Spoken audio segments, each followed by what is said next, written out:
أعوذ بالله السميع العليم من الشيطان الرجيم.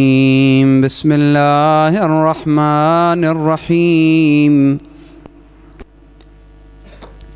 نحمدك اللهم يا من نور قلوبنا بأنوار المحبة العلوية، وأكمل لنا ديننا بالهداية المرتضوية، وأتم نعمته علينا بالهداية الحيدرية. ونصلي ونسلم على الخاتم لما سبق، والفاتح لمن غلق، والمعلن الحق بالحق، حبيبك وحبيبنا أبي القاسم محمد. اللهم محمد صلى الله عليه وعلى أولاده الطاهرين، لا سيما صاحب العصر والأمر والزمان، عجل الله تعالى فرجه الشريف.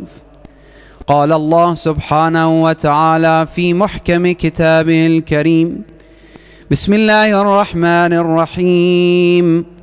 وقال الملك ائتوني به أستخلصه لنفسي، فلما كلمه قال إنك اليوم لدينا مكين أمين. قال اجعلني على خزائن الأرض إني حفيظ عليم. صلوات. اللهم صل على محمد وآل محمد.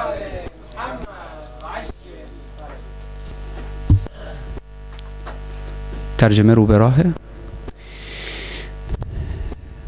Youssef ou Joseph alayhi salam, elle a une très très belle histoire avec beaucoup de leçons. Beaucoup de leçons dans l'histoire de Joseph salawatullah wa salamu alayhi wa ala nabiyina afdalus salati wa salam. Mais nous, dans notre discours d'aujourd'hui ou de ce soir, nous n'allons pas parler de tous les détails de l'histoire de Joseph ou tous les leçons, absolument pas.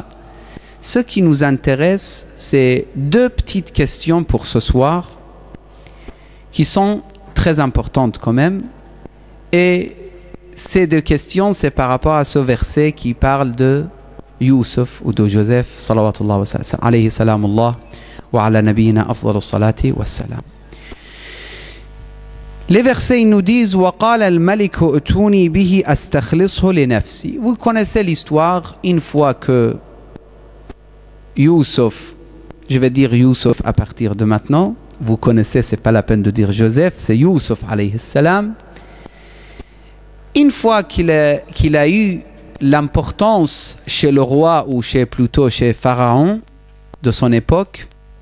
Pourquoi? Parce que il a donné une explication très détaillée au niveau de rêve qu'il avait vu Pharaon, et que les autres, ils avaient dit Adghathu Ahlam.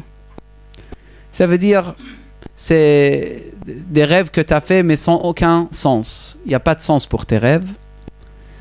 Et ils ont dévalorisé son rêve, et lui, il voulait dire absolument il y a des sens ou il y a des significations de ce qu'il a vu dans le rêve. Quand il a demandé à Youssef, Youssef n'a pas accepté de sortir tout de suite. Il a voulu purifier son image. L'histoire, vous le connaissez. Il a dit, va poser la question aux femmes. Pourquoi ils se sont coupés les doigts? Pourquoi ils ont fait ça? Pourquoi je suis là? Une fois que l'image est purifiée 100%, il a accepté de sortir. Et une fois présent devant le roi, ou devant plutôt Pharaon de son époque, l'autre, il lui dit, je veux te considérer très proche de moi. Astakhlishu li nafsi. Al-istikhlas. Al-ikhlas, c'est la sincérité. Al-ikhlas. Astakhlisuhu, ça veut dire je le prends purement pour moi. Ça veut dire je l'approche, ou je le considère très proche de moi. Un homme de confiance dans ma royaume, etc., etc. C'est ce genre de termes qu'on peut expliquer. Astakhlishu li nafsi. Donc, sadiqun mukhlis, quand tu dis un ami sincère ou mukhlis, ça veut dire un vrai ami. Un vrai ami qui est tout le temps mon ami. C'est pas comme il dit le poète arabe, quand on a l'argent, c'est mes amis. Quand il n'y a plus d'argent, il n'y a plus d'amis. An-nas min jihat at-timthal kash-shajara. Les Persans aussi, ils ont cette expression. Taduru min hawliha ma damat ath-thamara. Il dit, les amis dans cette époque, dans notre monde, les plupart sont comme les gens autour des arbres. Quand il y a des fruits, nous sommes là. Quand il n'y a plus de fruits, on s'en fiche complètement. En persan, on a magasanand gerde shirini. Indar al-Doustan. Ça veut dire c'est des mouches autour des sucreries. C'est pas des amis. En tout cas, astakhlishu, ça veut dire je le considère un vrai ami, un vrai compagnon, un vrai zamil ou un vrai un homme de confiance dans ma royaume. Ils ont transmis le message. Youssouf, il a dit, je vais parler avec lui. Je vais entendre qu'est-ce qu'il dit. Je vais lui expliquer qu'est-ce que je pense. Ils ont discuté ensemble. Le Coran al-Karim, il ne nous raconte pas qu'est-ce qu'ils ont parlé entre eux. Il dit, falamma kallamahu qal. Ils ont discuté ensemble. Donc, Pharaon, il a senti que Youssouf, il n'est pas un homme normal. Pharaon, il ne croyait pas au Elah Youssouf. Il n'était pas un fidèle, il n'était pas un croyant. Il était un homme injuste, zalim. Comme tous les pharaons qui étaient au précédent ou après, ils étaient la même chose à peu près. Maintenant, on ne va pas dire exactement la même chose, mais ils avaient la même méthode ou la même programme ou la même vie. Donc, mais Pharaon, avec Youssouf, il avait pris une position de respect envers un homme qui était vraiment pour lui très importante comme personne devant lui. C'est pour ça il lui dit innaka al-yawma ladayna makinun amin. Aujourd'hui, on a la confiance, on peut dire absolue envers toi, et tu as une place très très stable ou très importante chez nous, plutôt importante, une très bonne place et tu es une personne très importante pour nous aujourd'hui. Makinun amin. Et en plus, amin, un homme de, dites-moi, confiance. Parmi les qualités de notre noble prophète, salawatullah, notre noble prophète Muhammad, sallu alayhi wa alayhi. Allahumma salli ala Muhammad wa alayhi. پس پادشاه گفت برای خانم هایی که بالا هستن، پادشاه گفت بیارید این یوسف رو. گفتن میاریم. آوردن، صحبت کرد، گفت تو مرد بالاتر از طبیعی هستی یا بالاتر از معمول هستی، شخص امینی هستی، شخص مکینی هستی، شخص خوشفکری هستی، شخص باهوشی هستی، شخص زرنگی هستی. من به تو امید دارم که نجاتمون بدی از این مصیبت. تو ترجمه کردی خواب ما رو، گفتی وضعمون خیلی خطرناکه. Donc il a dit, puisque notre situation est très difficile, on a besoin de toi, ya Youssouf. Oh Youssouf, est-ce que tu peux nous aider? Qu'est-ce qu'il a dit Youssouf en échange? قال اجعلني على خزائن الأرض إني حفيظ عليم. Donc lui il a dit par rapport à Youssouf, quand il a parlé de Youssouf, il a dit, toi, t'es makinun amin, t'es fort, t'es intelligent, t'es doué. D'accord? Doué d'intelligence, si vous voulez. Et amin, un homme de confiance. On peut faire confiance en toi. Parce que vous savez, un roi, il cherche quelqu'un, ou pharaon, ou n'importe quelle personne qui a le pouvoir, il cherche des hommes de confiance. Vous savez, juste je vous donne encore entre parenthèses, j'ai entendu parler des rois, des princes. Ils n'acceptent pas être coiffés chez d'autres personnes qu'un partisan de Ahl al-Bayt, dans tel pays arabe, pays de Golfe. Parce que celui qui le coiffe, il peut avoir le rasoir là. Il peut faire grand chose avec. Il est dans ses mains. Donc il se coiffe que chez un partisan de Ahl al-Bayt, parce qu'il sait que C'est l'école de qui? C'est l'école de Ahl al-Bayt, c'est l'école de Muslim ibn Aqil, al-Iman qayd al-Fatk, qui n'a pas voulu tuer qui? Qui? Dites-moi. Ubaydullah ibn Ziyad, qui était dans ses mains. Il pouvait terminer l'histoire, mais il a dit al-Imano. Donc voilà, l'école de Ahl al-Bayt, il ne trahit jamais. Donc, un sunnite, un roi sunnite, s'il se coiffe, il dit ramenez-moi un coiffeur, même si on lui paye combien. S'il veut faire des opérations, il cherche des chiites des fois. Et ça, c'est encore. Ou des mu'mins d'abord et surtout chiites. Il dit celui-là, si je lui dis avant l'opération, une phrase, je lui dis, ça y est, c'est des hommes de confiance. Même si on lui paye 50 000 euros. Alors que mon frère, son frère, qui est de même école, peut-être Maliki ou Hanbali ou Shafi ou Hanafi, il va pas peut-être à la colonne. On va pas beaucoup sortir de notre sujet. On est en train de parler de Amin, un homme de confiance. Donc, Youssouf, il veut un homme de... excuse-moi, le roi, Pharaon, il cherche un homme de confiance. Youssouf, il a les qualités. Donc, je te veux. Youssouf, en échange, il dit d'accord. Il n'y a pas de problème, j'accepte. Mais qu'est-ce qu'il accepte? Je ne vais pas devenir roi ou vice-pharaon, non. Mais je vais devenir, si vous calmez les enfants, Inch'Allah Ta'ala. Quelqu'un calme les enfants, merci beaucoup. Je ne vais pas devenir vice-pharaon ou je ne vais pas devenir le responsable des choses comme par exemple exécuter ou des choses comme ça, des actes comme ça, non. Mais je vais devenir le responsable économie de pays. Responsable général de l'économie de pays. قال اجعلني على خزائن الأرض إني حفيظ عليم. پس من رو به عنوان مسئول اقتصادی کشور قرار بده. من رئیس اقتصادم. این خواهش یوسف بود. چرا؟ إني حفیظ علیم. هم عالمم هم امانتدار و حافظ مالم. عالمم، از خدا گرفتم علمم رو. Pourquoi il a deux qualités? Tout d'abord, je protège la fortune de ce pays, de l'Égypte, et également, je connais comment réagir. Je sais comment réagir. La question se pose. Notre question de ce soir. Youssouf, il demande à une personne ou un roi ou un injuste, d'accord, d'avoir une responsabilité sous son autorité. Ça veut dire dans le pays où il est gouverné par cette personne injuste. Comment ça se fait? Est-ce que c'est possible? Pourquoi je pose cette question? Parce que il y a des relations entre cette question et la question que demain soir on va, Inch'Allah, étudier ensemble par rapport à l'histoire de l'imam al-Rida, Ali ibn Moussa, alayhi salam, Shams al-Shumus, Anis al-Nufus, Sayyidi wa Mawlai, Ali ibn Moussa al-Rida.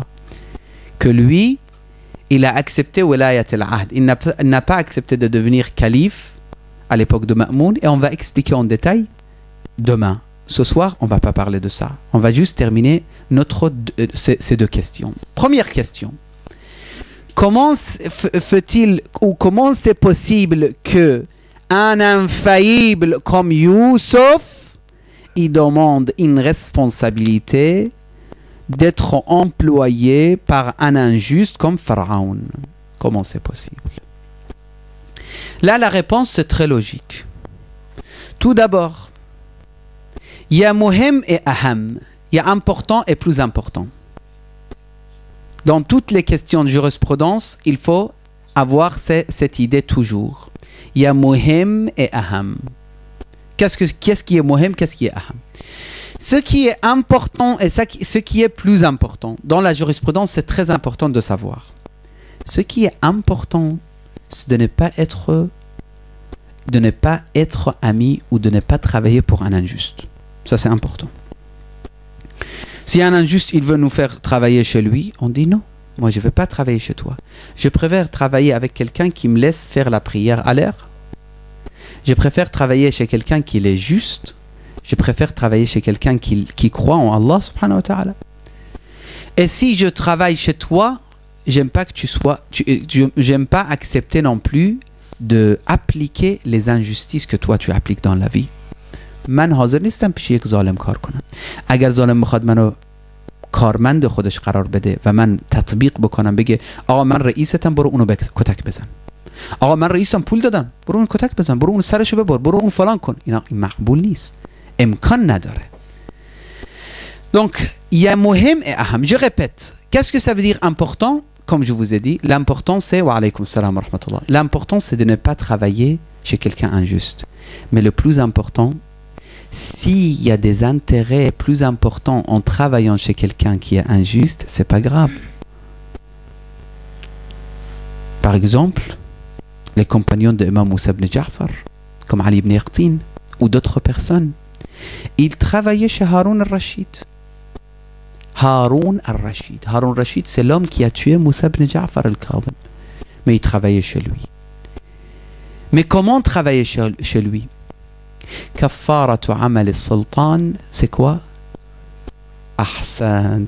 Une règle générale très connue. Pour purifier nos péchés en tant qu'employé chez un roi injuste, il faut servir les fidèles. Tu travailles pour un injuste, tu peux faciliter la vie pour les gens opprimés dans ce bas monde. C'est pas grave. Parce que tu es en train de faire quelque chose en échange. Attention, ça c'est très sensible cette question.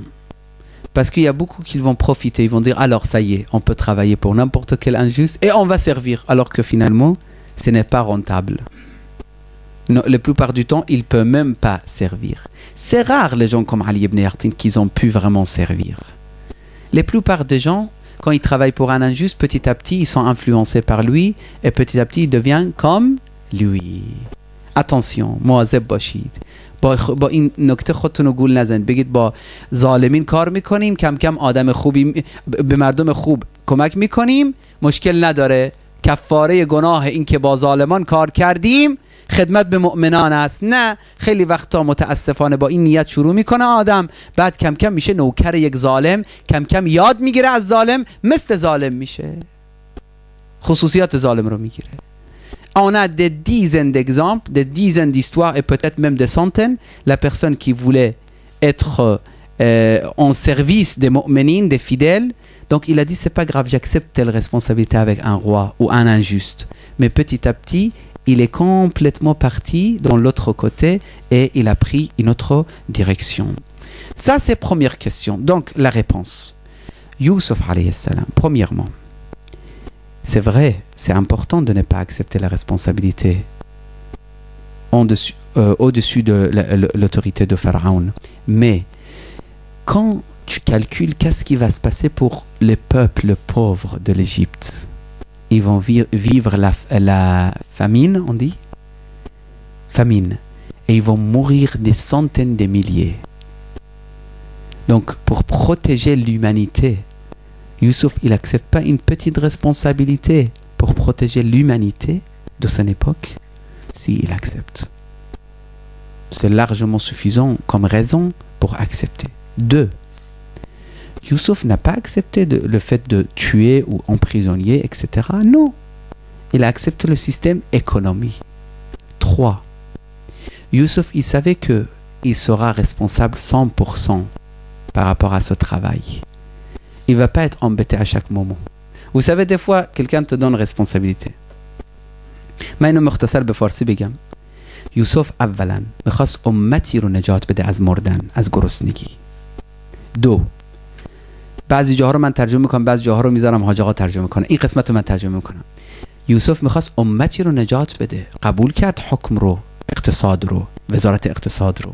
ولی برای اینکه یک امت رو نجات بده.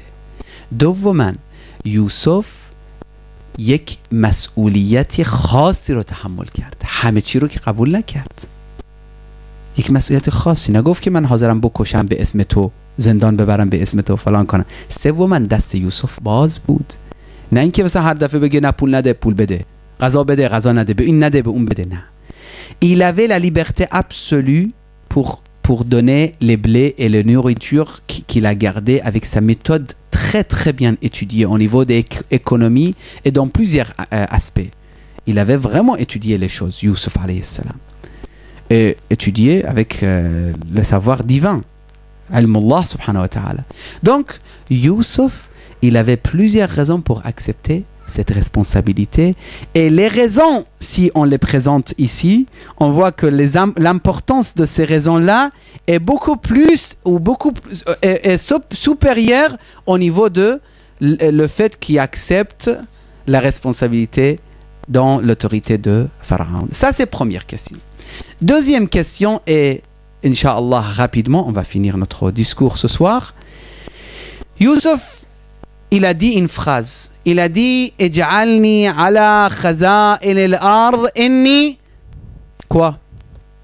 Hafidhun alim. Donc il a donné deux qualités. Inni hafidhun alim. Il s'est vanté en fait. Iftikhar kard. Youssouf gov man ham hafidham ham alima. Une question se pose. Est-ce que la personne il a le droit de se vanter? Nous, on a le droit. Un infaillible, il a le droit. Est-ce que c'est que fait pour un infaillible qui peut... Est-ce que c'est permis à un infaillible qu'à un ma'soum qui se vante ou non? C'est permis à tout le monde. Mais ça dépend du contexte, ça dépend de la situation. La réponse. Le fait de se vanter, même Amir al-Mu'minin, il l'a fait. Dans Khutbah al-Sharshaqiyya, qu'est-ce qu'il dit? Il dit Wala yarqa ilayya at-tayr. Quand il a dit wa innahu la ya'lamu anna mahalliya minha mahall al-qutb min ar-raha. نعم محل القطب من الرحى ينحدر عني السيل ولا يرقى إلي الطير. Exactement ça. Donc il s'est vanté Amir al-Mu'minin. Il a expliqué qu'il a des qualités vraiment extraordinaires. Est-ce que c'est interdit? Tout d'abord, pour le ma'soum, c'est sûr que ce n'est pas interdit. Il n'y a aucun problème pour ma'soum. Pourquoi? Parce que le ma'soum, c'est sûr quand il le fait pour Allah. Il le fait pour servir le chemin d'Allah subhanahu wa ta'ala. Il n'y a aucun doute.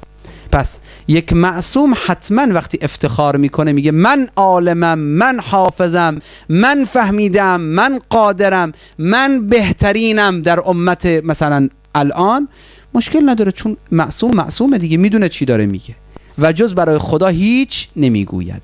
هرچی گفته برای خدا گفته. گناه نمیکنه، پس هرچی میگه برای خدا بررسی شده است. میدونه برای اینکه مردم رو به سوی خدا هدایت کنه این حرف رو میزنه. اما غیر معصوم. Et pour les non infaillibles, la question est là. Si la personne, il est infaillible, on ne parle même pas. Si la personne n'est pas infaillible et il veut se vanter, par exemple, Hadjara, je sais très bien parler français. Si vous voulez, je fais la traduction. Hadjara, je sais très bien faire l'adhan. Si vous me permettez, je fais l'adhan. Ou ailleurs, dans d'autres choses. Par exemple, je suis spécialiste d'informatique. Je peux vous aider. Je suis très fort en allemand. Je peux vous écrire la lettre qu'il vous manque, etc., etc. Tout ça, c'est... En première vision, c'est se vanter. Mais ça, c'est pas un problème. C'est pas un problème. Tu peux le faire si ton intention est pure. Si tu le fais pour te présenter en tant que je ne sais pas quoi, ou quelqu'un important dans la société, non, ça devient négatif. Mais si tu le fais pour servir l'umma, il n'y a aucun problème. N'aie pas peur. Parce qu'il y a beaucoup, le shaitan, il joue sur eux. Il dit, tu ne dois pas dire non, non, non, non, il ne faut pas se vanter, il faut se calmer, il ne faut rien dire. Même si ça ne marche pas le dua, c'est pas grave. Lui, il ne sait pas lire dua, c'est pas grave. Lui, il ne sait pas faire la prière, il est en train de faire la prière. Il ne sait même pas expliquer la jurisprudence. Moi, je ne vais pas me vanter, je ne vais pas me montrer le savoir. Tout ça, c'est mauvais, 100% c'est satanique. Le contraire. Dès que tu vois un mot, tu dois bouger, tu dois prendre responsabilité. Mais l'intention doit être pure. C'est ça la question. شما باید جایی که باید مسئولیت تحمل کنی باید تحمل کنی، باید پشی بری ببینی چه میشه، درست کنی، حرف خرابه درستش کنی، کار اشتباهه کارو درست انجام بدی. نه حاج آقا من خجالت میشم نمیخوام مردم بگن تو عالمی تو فهمیدی. نه این حرفا نیست. Au contraire, il faut quand tu sais quelque chose, mais il faut pas dépasser les limites. Ici en France, ça m'a intéressé ça. Quand tu poses la question à quelqu'un, est-ce que vous parlez anglais? Il dit très peu. Et après, vraiment, il parle très peu. Ou il parle peu. D'accord? Mais dans notre culture, dans certains pays de Moyen-Orient, malheureusement, c'est pas comme ça. Tu parles anglais? Oui, bien sûr, je parle anglais. Après, tu lui parles, tu vois, il connaît peut-être 4 ou 5 mots. Ça, c'est vraiment négatif. Il faut ni cacher, parce qu'il y a certains aussi, tu dis, tu parles anglais en Europe, ils n'aiment pas, ils disent non. Alors qu'ils parlent. Ça, c'est négatif. Il faut être net, clair, sincère, et dire la vérité. Ce qu'il y est, comme il est, la vérité. Donc, se vanter, si c'est pour se vanter, c'est mauvais. توجه کنن دوستان اگه افتخار برای افتخار بده ولی یه کاری بلد نیست کسی انجام بده بیا جلو انجام بده quelqu'un ne sait pas faire tu avances tu le fais tu vas pas faire le cache-cache sauf si tu sais sûrement que dès que tu le fais hein, tu vas avoir l'orgueil et tu vas être un homme vraiment qui suit le shaitan le rajim la samahallah et même là si ils ont besoin de toi encore tu es obligé de faire. Pour vous donner un exemple, tu sais, c'est haram de torturer, par exemple, un animal. Poulet, par exemple. Je ne sais pas, les poules, quand c'est vivant, comment on dit? Une poule. Quand c'est vivant, je parle. Voilà, une poule. Dans le Safinat al-Bahar, le hadith est très connu. Le Cheikh Abbas al-Qummi, il a mentionné dans Safinat al-Bahar, de Bihar al-Anwar. Safinat al-Bahar, c'est une partie de Bihar al-Anwar. Il dit un abed, il était en train d'adorer Allah. Et il a vu quoi? Il a vu des jeunes en train de déplumer une poule. Torturer, faire mal à une poule. Et la poule, il s'enfuit, mais eux, ils courent après, ils la torturent. Il a réfléchi, il a dit qu'est-ce que je fais? Je fais ma prière, je laisse tomber ça ou je les empêche? Après, il a dit non, j'ai fait ma prière, on s'en fiche. Il dit ça, c'est-à-dire, la terre s'est fondue pour le tuer. C'est-à-dire, Allah subhanahu wa ta'ala, tout de suite, le châtiment d'Allah est descendu sur lui. Une poule, oui, une poule. C'est une chose que tu dois... Maintenant, ça n'a rien à voir, bien sûr, avec notre exemple, mais je vous donne des fois à sukut an al-haq pour n'importe quelle raison, le fait de se taire alors qu'on voit la vérité, il est en train de s'égarer, on est en train de s'écarter de la vérité, c'est tellement mauvais. On a beaucoup de hadiths par rapport à celui qui connaît la vérité, il dit pas et il dit rien. Il reste comme ça, calme, il dit rien, soi-disant pour ne pas se vanter, pour ne pas montrer ses qualités. C'est 100% mauvais. Donc les deux questions, et je termine, je répète les deux questions. Youssouf, il a dit à Pharaon, اجعلني على خزائن الأرض إني حفيظ عليم. Je suis, mets-moi comme responsable économie, je protège ta fortune et je sais comment réagir. Donc, deux questions. Première question, comment il demande à un roi ou à un pharaon qui est zalim, qui est injuste, à Pharaon qui est injuste, d'avoir une responsabilité? La réponse est simple. On a dit que c'est pour quelque chose de plus important qu'il a accepté cette responsabilité qui est à la base pas bonne. Et deuxième question, pourquoi il se vante? Oui, le fait de se vanter, c'est bien quand c'est pour faire avancer les projets d'Allah subhanahu wa ta'ala. أقول قولي هذا وأستغفر الله لي ولكم وصلى الله على سيدنا محمد وآله الطيبين الطاهرين. الله صل على محمد وآل محمد. اللهم صل على محمد وآل محمد. اللهم إنا نسألك وندعوك بحرمة محمد وآل محمد يا الله. اللهم عجل لوليك الفرج، اجعلنا من خير أنصاره وأعوانه. اشف كل مريض، رد كل غريب، فك كل أسير، أصلح كل فاسد من أمور المسلمين. اللهم فرج عن الأمة الإسلامية في كل مكان. اللهم فرج عن إخواننا في بلادنا الإسلامية من شيعة أهل البيت في كل مكان. اللهم اجعلنا من خدام الحسين، ارزقنا في الدنيا زيارة الحسين وفي الآخرة شفاعة الحسين. إلى أمواتنا أموات الحاضرين، إلى من مات على الإيمان خصوصا الشهداء الذين سقطوا في هذه الأيام وفي اليوم الكريم. رحم الله من يقرأ الفاتحة مع الصلوات.